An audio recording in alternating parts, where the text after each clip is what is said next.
Ay Neşet baba gel koşul Pərvizə. Ya Ali Rəhman nedir sallan başa. Sənin sürətin qalaş 50-yəcən, saatda 90 nedir sallan başa. Sən bu Pərviz ilə konka çıxırsan, sökülər xardan nedir sallan başa. Hə baxanda yaşın azdır tüpilsən, cin nedir şeytan nedir sallan başa. Səndən gözləməzdim ay baba sənə, mən ədəb ərkam nedir sallan başa. Orus beynə məşləğalıd balasıyam, qabaq dudaldan nedir sallan başa. Sən birazdan Pərvizi bezdirərsən, döşəklə yorğan nedir sallan başa.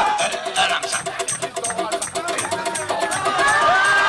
Sənin başın qoltuq altı görməyib, mən bu gecə qan nedir sallan başa. Kənddə çoxları Allah'ını qovalı, xəlbəti pünhan nedir sallan başa. Mən qılınc çəkmişəm sıxma ürəkli, ay baba qalxan nedir sallan başa. Qılınc nedir, öldürərəm sözümlə, bilərsən düşman nedir sallan başa. Sən mənə düşməndən söhbət eləginə, dostu mehriban nedir sallan başa. Uşaq böyük nedir, deyəcəkəm sənə, qoca nedir, patsan nedir sallan başa.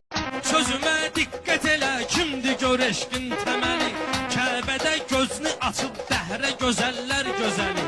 Ehsan eləyib üzügündə, rükü halında əli. Bu işən yüksək olan səxavətdən irəli gəlir. Şər oğlu niyə çox vaxtı cinayətkar olur?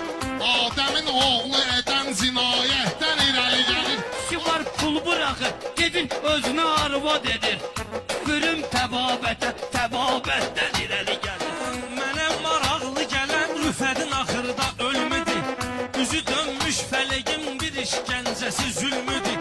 Tüpürmə təbabətə, təbabət haqqın elmidir. O həmən kişidəki başqa niyyətdən irəli gəlir. O həmən kişidəki başqa niyyətdən irəli gəlir. Qocasan kəndindəsən, özümü yaxşı apardın. Bu dağı cibimdə cibgir də bilir nə var nə yox.